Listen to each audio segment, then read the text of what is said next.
तो बदिन स्टॉक्स की लड़ी में आज जो पहला नाम हमारे सामने आया है वो है हिंदुस्तान कॉपर का। देखिए, आप शो की शुरुआत में मैंने कहा था कि सरकारी शेयरों में ज़बरदस्त एक्शन देखने को मिल रहा है, उसमें आप हिंदुस्तान कॉपर को भी शामिल कर लीजिए। आज कुछ बड़े सौदे इस स्टॉक में होते हुए दिखे हैं। शुरुआती कुछ मिनटों में ही 17 लाख शेयरों के कई सौदे स्टॉक में होते हुए दिखे थे। वजह है जिस तरह से अंतर्राष्ट्रीय बाजार में कॉपर की कीमतों में बढ़त आई है। 5 महीने के ऊपरी स्तर पर कॉपर की कीमतें पहुँच गई हैं।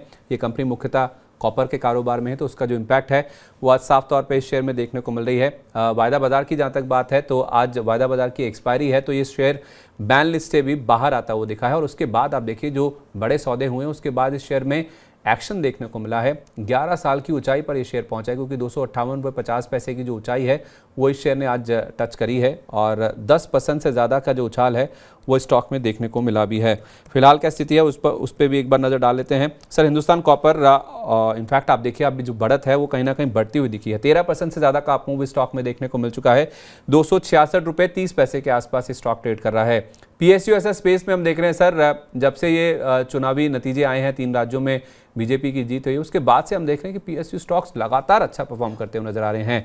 हिंदुस्तान कॉपर अगर किसी के पास है, क्या वो मुनाफा वसूल कर ले, या इन लेवल्स पे आप कहेंगे कि जिनके पास नहीं है वो भी फ्रेश खरीद सकते हैं? देखिए, फ्रेश खरीदारी की राय नहीं होगी, क्योंकि अगर आप अर्निंग्स के लिहाज से कंपनी के भाव को देखेंगे तो काफ़ी ज़्यादा है। कोई भी मेटल कंपनी 80 के प्राइस टू अर्निंग मल्टीपल पे ट्रेड होती है, और आप, मैं कहूँ कि आप जाकर लो, ऐसा तो मतलब काफ़ी मतलब गलत होगा शायद कहना। दूसरी तरफ अगर हम देखें, चूंकि इंटरेस्ट रेट जिस तरह से फेड ने बोला कि नेक्स्ट ईयर शायद 2 ट्रांचेस में कम हो सकते हैं, तो उस लिहाज से ये सबसे बड़ा पॉजिटिव अगर आप देखें रियल एस्टेट और मेटल सेक्टर को होता है, क्योंकि अगर इंटरेस्ट रेट कम होते हैं तो आपका इंफ्रास्ट्रक्चर डेवलपमेंट में जो है बहुत सारे खर्चे कम होते हैं, लोग खरीदना चालू करते हैं। और अभी चाइना से भी न्यूज आई थी कि वहाँ भी कुछ स्टेमुलस की बात कर रहे हैं, जिसके कारण कि आयरन ओर के प्राइसेस में काफ़ी बड़ा एक जंप देखने को मिला है। तो ये इंटरेस्ट रेट घटने का परिणाम है कि ये चल, अगर आपके पास है तो आप होल्ड करो। नई खरीदारी की सलाह मेरे हिसाब से इन स्तरों पर नहीं खोजना चाहिए। अगर आप रिलेटिवली देखें, दूसरी कंपनी है जो कि वो भी कॉपर का काम करती है, वो हिंडाल्को है। उसका एक पोर्शन कॉपर से भी आता है, तो मुझे लगता है कि रिलेटिवली वो कंपनी ज़्यादा सस्ती लग रही है हिंदुस्तान कॉपर के बजाय। ओके, तो होल्ड कर सकते हैं, लेकिन हिंदुस्तान कॉपर में फ्रेश खरीदारी की राय नहीं होगी। अगर आपको फ्रेश खरीदारी करनी है, अगर कहीं निवेश करना है, तो वो हिंडाल्को है जो कि इसी स्पेस की कंपनी है जिसमें एल्यूमिनियम का प्ले भी आपको मिल जाएगा। तो हिंडाल्को में आप चाहें तो खरीदारी करके चल सकते हैं। एक और सरकारी कंपनी है, इनफैक्ट बैंक है, कैनरा बैंक। ये अगला शेयर है जहाँ पे आज काफ़ी एक्शन देखने को मिला है। खबर ये है कि इनकी म्यूचुअल फंड सब्सिडरी है कैनरा रोबैको AMC, उसका जो IPO है वो आने वाला है, क्योंकि कैनरा बैंक की ओर से इस IPO को सैद्धांतिक मंजूरी दी जा चुकी है। तो IPO आएगा, उसकी जो मंजूरी मिली है, लिस्टिंग की जो प्रक्रिया है उसमें कहीं ना कहीं काम आगे बढ़ता हुआ नजर आ रहा है। बोर्ड से मंजूरी मिली है, तो उसका इम्पैक्ट आज कैनरा बैंक के स्टॉक में भी देखने को मिला है। कैनरा बैंक के स्टॉक में अगर आप देखें, जो लिस्टिंग की खबर आई है उसके बाद 3% से ज़्यादा का उछाल देखने को मिला है। सरकारी बैंकों में हमने देखा है सर, ओवरऑल देखें तो काफ़ी अच्छा मोमेंटम बना भी है। तो कैनरा बैंक में आज ये जो न्यूज़ फ्लो आया है उसका भी असर हमने स्टॉक के प्राइस पे देखा है।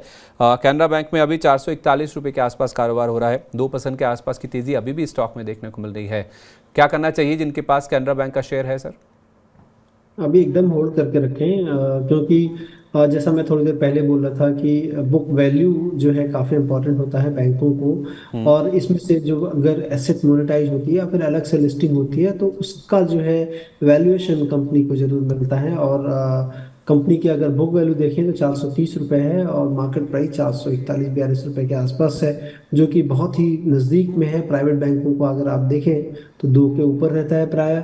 और जिस हिसाब से NPA के इश्यूज रिजॉल्व हुए हैं और जिस हिसाब से ग्रोथ हो रही है, और इनके जो एसेट थे जो कि NPA में कन्वर्ट हुए थे, अब वो होना कम हो गए हैं काफ़ी, जिसके कारण की profit percolation to these banks काफ़ी अच्छे हुए हैं। मुझे लगता है कि अभी भी स्टिल क्वाइट पोटेंशियल है इस बैंक में, यहाँ से भी फर्दर जा सकता है। और एक चीज़ और बता दें संदीप जी, की आज इस मार्केट पे जहाँ पर हम वैल्यूएशन देख रहे हैं कि इतना महंगा हर चीज़ हो गई है, वहाँ पर मुझे लगता है कि रिलेटिवली आपको जो सेफर हेवन है वो बैंक्स की तरफ ही है, जो कि उतने ज़्यादा महंगे अभी भी नहीं है। ठीक है, कोई ऐसा बैंक जो आपकी नज़र में हो सर जिसमें खरीदारी की जा सकती हो, PSU या प्राइवेट दोनों स्पेस से? देखिए, जो जिसकी बात कर रहे हैं वो भी एक काफ़ी अच्छा कंटेंडर है। मुझे लगता है कि अगर पैकिंग ऑर्डर देखूं मैं तो state bank of India, bank of Baroda, Canara bank, PNB for that matter, ये बैंकें हैं जहां पर कि अच्छा एक पोटेंशियल है कि आने वाले टाइम पे जो है वो अच्छा कर सकता है। पीएनबी पे ध्यान रखें क्योंकि पीएनबी अभी तक परफॉर्म नहीं किया है, बहुत ही धीरे धीरे सारे बैंकों के पीछे पीछे चल रहा है। लेकिन अगर कोई भी चीज़ रेजोल्यूशन की तरफ जाती है इसमें, जो कि नीरव मोदी, मेहुल चोकसी, ये तमाम चीज़ें हुई थी, थोड़ा सा भी अगर इसको क्लिक मिलता है तो ये भी अपनी बुक वैल्यू के आसपास ही है। तो 1 पॉइंट एटलीस्ट मैं देख रहा हूँ कि 1.3 to 1.5 times of book value ये बैंकें हो सकती हैं, जो कि क्वाइट पॉसिबल है। जो और इन प्राइस पर भी बहुत ज़्यादा महंगा नहीं है। ठीक है, तो SBI, Bob, Canara bank, PNB, ये पैकिंग ऑर्डर है जिसमें आप चाहें तो इन बैंकों में खरीदारी करके चल सकते हैं। सूला विनयार्ड्स ये अगला शेयर है जहां पे आज ज़बरदस्त एक्शन देखने को मिला है, और इस एक्शन की वजह है क्रिसमस के दौरान जो वाइन टूरिज़्म है उसमें आया तेज़ उछाल। अगर आप देखें तो 3 दिन का जो लंबा वीकेंड था उसके दौरान इस कंपनी ने काफ़ी अच्छा परफॉर्म किया है। 23 से 25 दिसंबर के दौरान 12,000 से ज़्यादा विजिटर्स इनके यहाँ पे पहुँचते हुए नजर आए हैं, जिस वजह से इस कंपनी की 3 दिन का जो लंबा वीकेंड था उसके दौरान करीब करीब 2.25 करोड़ की आय होती हुई नजर आई है। ये जो रिकॉर्ड्स हैं वो टूटते हुए नजर आए हैं, क्योंकि पिछला रिकॉर्ड जो इस कंपनी ने क्लॉक किया था वो 13 अगस्त के आसपास था, जब इस कंपनी ने सबसे ज़्यादा रेवेन्यू क्लॉक किया था। तो वो जो रिकॉर्ड बना था उसको भी इस कंपनी ने तोड़ दिया है, जो 3 दिन का लंबा वीकेंड आया था। यही कारण है कि सूला विनयार्ड्स में हमने काफ़ी अच्छा एक्शन बनता हुआ दिखा है आज, और आज शेयर काफ़ी अच्छा परफॉर्म कर भी रहा है। फिलहाल अगर आप देखेंगे तो इस शेयर में करीब 5% के आसपास का आपको नजर आएगा। 500 रुपये पे इस स्टॉक का ट्रेड कर रहा है। 535 रुपये का इसका हाई है सर, वहाँ से ज़्यादा दूर नहीं है, लिस्टिंग को हुए भी ज़्यादा समय नहीं हुआ है। तो 500 रुपये के आसपास क्या रणनीति होगी सर जिनके पास है और जो फ्रेश एंट्री करना चाहते हैं उनके लिए भी? देखिए, काफ़ी वेल पोजीशन्ड है। मतलब आप कह लें कि वाइन में भी है, प्लस जो है इनके पास जो जो टूरिज्म से जो पैसा आता है, मुझे लगता है कि और रिलेटिवली जो है अगर आप देखें पूरे स्पेस में, तो मतलब बहुत ज़्यादा वैल्यूएशंस भी ज़्यादा नहीं है। मुझे लगता है करंट मार्केट प्राइस पे भी आपको ले लेना चाहिए, थोड़ा सा नीचे घटे तो भी थोड़ा ऐड कर लें। थोड़ी जो है कह लें कि रिलेटिवली छोटी कंपनी है तो कम आप ऐड करें। लेकिन ऐसा दिखता है कि इसमें पोटेंशियल है कि और भी यहाँ से गेन एटलीस्ट जो है 550 से 600 रुपए तक जाने की क्षमता रखता है। तो आप ऐड भी कर सकते हैं इन लेवल्स के आसपास भी धीरे धीरे, और 550 से 600 रुपये तक ये स्टॉक जा सकता है, ऐसी राय फिलहाल निकल के सामने आ रही है। अगला स्टॉक है पेट्रोनेट एलएनजी का। इसको लेकर आज खबर आई है कि ईस्ट कोस्ट में ये एलएनजी टर्मिनल लगाने के लिए इन्होंने एक करार किया है। जिस कंपनी के साथ इन्होंने करार किया है उसका नाम है गोपालपुर पोर्ट्स, जिसके साथ इन्होंने एक बाइंडिंग टर्म शीट भी साइन कर ली है। तो एक नया टर्मिनल ये लगाने की तैयारी कर रहे हैं, जो कि LNG floating storage regasification unit होगी, जो कि ये कंपनी लगाने की बातचीत कर रही है। और उसके बाद हम देख रहे हैं कि इसमें अच्छा खासा एक्शन बना है, क्योंकि पहले चरण में जो यूनिट की क्षमता है वो 4 MMTPA के आसपास होगी, जो कि कंपनी ने जानकारी दी है। 3% के आसपास का उछाल है। फिलहाल 222 रुपये के आसपास स्टॉक ट्रेड कर रहा है सर। हाल फिलहाल जब इन्होंने पेट्रोकेमिकल्स में एक्सपैंड करने की बात करी थी, डाइवर्सिफाई करने की बात करी थी, उस समय हमने देखा था स्टॉक में काफ़ी अच्छा करेक्शन देखने को मिला था। लेकिन वहाँ से स्टॉक कब रिकवर हो चुका है, जो लो बने थे 200 रुपये के नीचे के 191 रुपये के आसपास के, वहाँ से तो ये स्टॉक ऊपर आ चुका है। क्या वो सारे जो कंसर्न्स हैं वो प्ले आउट हो चुके हैं, यहाँ पे फ्रेश खरीदारी भी की जा सकती है? देखिए, मुझे लगता है कि अगर आप पूरे स्पेस को देखो तो यहाँ पे एक दो चीज़ें थी कि दिल्ली साइड में जो है दिल्ली गवर्नमेंट ने इनफैक्ट कुछ अनाउंसमेंट किया था कि ईवी जो है, ईवी के लिए काफ़ी बढ़ चढ़ कर काम कर रहे थे। और जिसके कारण कि ऐसा लगा कि जो गैस है, जो जो भी गैस वाली गाड़ियां हैं या जो हाइब्रिड मॉडल पे गाड़ियां चल रही हैं, शायद उनका रेलेवेंस कम हो जाएगा। लेकिन संदीप जी, एक चीज़ को ध्यान रखें, अभी तक ये क्लैरिटी जो है इवन जो ओरिजिनल इक्विपमेंट्स मेकर, ओईएम जिसे हम कहते हैं, उनके पास नहीं है कि क्या आने वाले टाइम पे जो अडाप्टेबिलिटी होगी ट्रांसपोर्टेशन का, वो क्या सीएनजी, पीएनजी, एलएनजी किधर की तरफ है, या फिर हाइड्रोजन की तरफ जाएगी, या फिर इलेक्ट्रिक व्हीकल की तरफ जाएगी, ये कहना थोड़ा मुश्किल है। और लेकिन ये अभी एक ट्रांसफॉर्मेशनल स्टेज है। तो मुझे लगता है कि ये सारी चीज़ें कुछ दिनों तक तो रहेंगी। और जिस तरह से मार्केट प्राइस है इनका, जिस प्राइस मल्टीपल पे ट्रेड हो रहा है, और जैसा इनका रिटर्न ऑन कैपिटल एम्प्लॉयड काफ़ी सुपीरियर है, उन चीज़ों को ध्यान में रखते हुए मुझे लगता है कि करंट मार्केट प्राइस पे ले, या फिर कोई भी करेक्शन होता है तो वहाँ पर इस कंपनी को आपको जो है ऐड करना चाहिए। और दूसरी चीज़ काफ़ी अच्छा डिविडेंड भी कंपनी देती है, उस लिहाज से भी मुझे लगता है कि आपके स्टॉक अगर पोर्टफोलियो में रहता है तो आपको एक रेंटल इनकम की तरह, जैसे कि आपने रेंट कर दिया हो अपने घर को लेकर, उसी तरह करते हैं, तो सरकारी कंपनियों में ये भी लाभ मिलता है आपको। सरकारी कंपनियों में ये बात तो अच्छी है ही है सर कि इनका जो डिविडेंड पे आउट होता है, जो डिविडेंड यील्ड होती है वो काफ़ी अच्छी होती है, और उसके साथ साथ अगर कैपिटल एप्रिसिएशन मिल जाए तो ये सोने पे सुहागे वाली बात हो जाती है। लेकिन ये चलते तभी हैं जब इलेक्शन का फेज़ होता है या इलेक्शन से पहले का दौर होता है, जैसा अब हम देख रहे हैं कि मई में इलेक्शंस होने वाले हैं, और उससे पहले जो PSU स्पेस है उसमें काफ़ी अच्छी रैली देखने को मिली है। लेकिन इसमें कुछ न्यूज़ फ्लो था जिस वजह से स्टॉक नहीं चला था, लेकिन हाँ, जिस तरह का इसका फंडामेंटल्स हैं, इस स्टॉक को ऐड किया जा सकता है। जोमेटो, इसको लेके आज खराब खबरें हैं जिस वजह से स्टॉक आज एक्शन में नज़र आ रहा है। दरअसल 26 दिसंबर को इस कंपनी को 401.7 करोड़ या टू बी प्रिसाइज 402 करोड़ रुपए का एक टैक्स डिमांड नोटिस मिला है।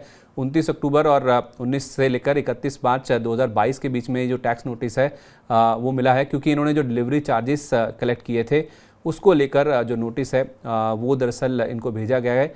पॉइंट ऑफ कंटेंशन ये है कि अगर आपने कोई सर्विस दी है तो उसके ऊपर आपको टैक्स भरना होगा, लेकिन कंपनी कह रही है कि उनके हिसाब से कोई भी टैक्स की देनदारी नहीं बनती है। इंट्राडे में अगर आप देखें तो शेयर 5% के आसपास गिर गया था।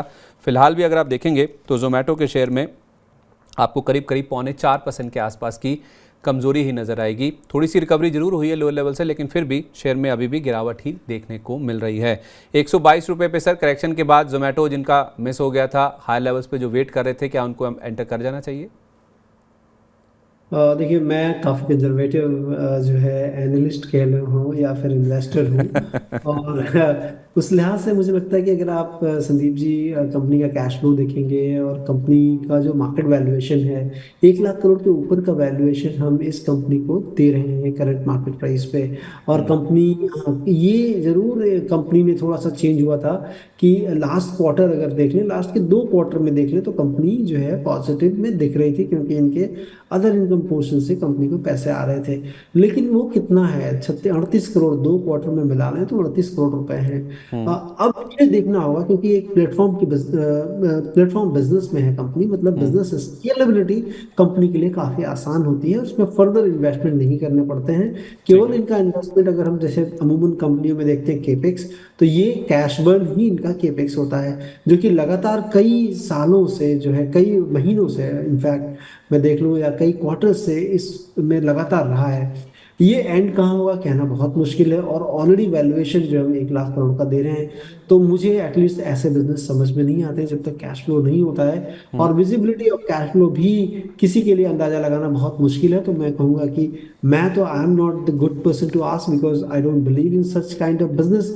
डेफिनेटली बहुत लोगों को रोजगार देती है कंपनी, काफी लोग जो इकोसिस्टम में जुड़े हुए हैं वैसे लोग हैं, लेकिन एज ए इन्वेस्टर अगर हम सोचें, वो पैसे कहाँ हैं जो कि हमको मिलने चाहिए, वो मिल नहीं रहे हैं। एक जरूर यूफोरिया मार्केट में है, चूंकि मार्केट बुल है, आपको वैल्यूएशन मिल रहा है, लेकिन जिस दिन मार्केट खराब होगा, सारी चीजें मार्केट फिर खोजता है कि अर्निंग कहाँ है।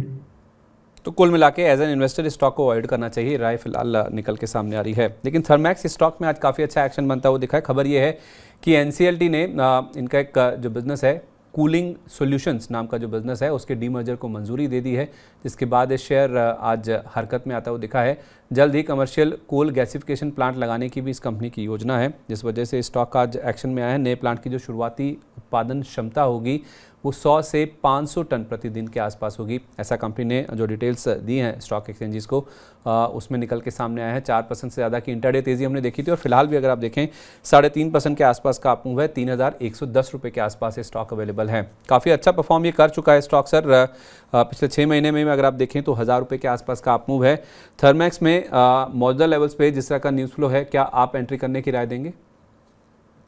मैं कहूँगा कि थोड़ा सा जरूर लेके रखें, क्योंकि जिस स्पेस में है कंपनी, अगर आप उस स्पेस को देखें तो बॉयलर्स, हीटर्स, एनर्जी एनवायरनमेंट में है, और जिस हिसाब से प्राइवेट केपेक्स हैं इंडिया में, और वो धीरे धीरे अब केपेक्स, वो प्राइवेट केपेक्स बढ़ते जा रहा है, क्योंकि लोगों का बिलीफ इन द जो है इकोसिस्टम कह लें, इकोनॉमी कह लें, इंडिया पे एज ए होल काफ़ी बढ़ रहा है। इससे प्राइवेट कंपनियां काफ़ी इन्वेस्ट कर रही हैं, विस्तार जो है, क्षमता का विस्तार हो रहा है। और अगर कोई भी कंपनी या मैन्युफैक्चरिंग कंपनी अपनी क्षमता का विस्तार करती है तो थर्मेक्स जैसी कंपनियों को का जो है सिस्टम आपको लगाना पड़ेगा।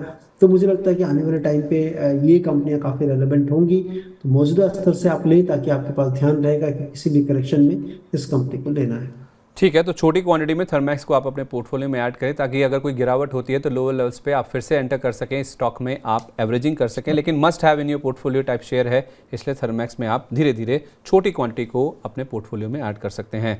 सुप्रजीत इंजीनियरिंग ये अगला शेयर है जिसमें आज खबरों का एक्शन देखने को मिला। दरअसल HDFC म्यूचुअल फंड की ओर से खरीदारी हुई है। उन्होंने 29,20,000 शेयर इस कंपनी के खरीदे हैं और जो हिस्सेदारी है अब बढ़कर 7% के पार चली गई, जो पहले 5% के आसपास की थी। यानी कि करीब करीब 2% के आसपास का इजाफा HDFC म्यूचुअल फंड की ओर से इस कंपनी की होल्डिंग में हुआ है। 22 दिसंबर को खुले बाजार में शेयर खरीदे गए थे, जिसका डिस्क्लोजर आया है कल शाम को बाजार बंद होने के बाद। और उसी के चलते आप देखिए सुप्रजीत इंजीनियरिंग में अब फिलहाल आज हमने देखा इंटरडे में 10% के आसपास का अपमूव जो है वो भी देखने को मिला था। और फिलहाल भी अगर आप देखेंगे तो 9% के आसपास की तेजी है। 405 रुपये के आसपास स्टॉक अवेलेबल है। कोई बड़ा फंड हाउस अगर खरीदारी करता है तो जाहिर सी बात है बड़ा यहाँ पे भरोसा आता है, कॉन्फिडेंस आता है। लेकिन इतनी तेज़ी के बाद क्या अभी भी इसमें एंट्री की जा सकती है या फिर गिरावट का वेट करें, लोअर लेवल्स पे इसमें एंट्री करनी चाहिए? मुझे लगता है कि 300 से 350 के बीच में अभी कुछ महीनों पहले स्टॉक था और वो एक बहुत अच्छा लेवल था खरीदारी का। काफ़ी अच्छी कंपनी है। ऑटो स्पेस में अगर आप देखें उसके को स्पेस में काफ़ी बढ़िया जो है काम करती है। कंपनी के पास जो है halogen lamps, mechanical control cables जो है, वो brake cables, clutch cables, throttle cables, इस सारे में महारत हासिल है। और काफ़ी बढ़िया कंपनी है मैनेजमेंट के लिहाज से भी। मुझे लगता है कि निचले स्तरों का जरूर ध्यान रखें अगर आप एज ए होल, क्योंकि अभी आप देखें कि हमारा जो भी ऑटो सेगमेंट है वो काफ़ी तेज बढ़ा है और मंथ ऑन मंथ बेसिस पे नंबर्स भी काफ़ी अच्छे आ रहे हैं। और इस कंपनी में हमने बहुत बड़ा उछाल देखा नहीं है। उस लिहाज से थोड़ा लें अभी, थोड़ा और निचले स्तरों के लिए थोड़ा जगह बना के रखें पोर्टफोलियो में कि वहाँ भी ले सकते हैं। ठीक है, थोड़ा अभी ले थर्मैक्स की तरह और थोड़ा लोअर लेवल्स पे, यानी कि कोई भी गिरावट आती है तो आप चाहें तो सुप्रजीत इंजीनियरिंग को फिर से अपने पोर्टफोलियो में जगह दे सकते हैं, उसमें और भी ज़्यादा आप इन्वेस्टमेंट करके चल सकते हैं। तो ये थी बजिंग शेयरों की लिस्ट जहाँ पे खबरों के चलते आज एक्शन था। समेटते हैं बजिंग स्टॉक्स का सिलसिला यहीं पे।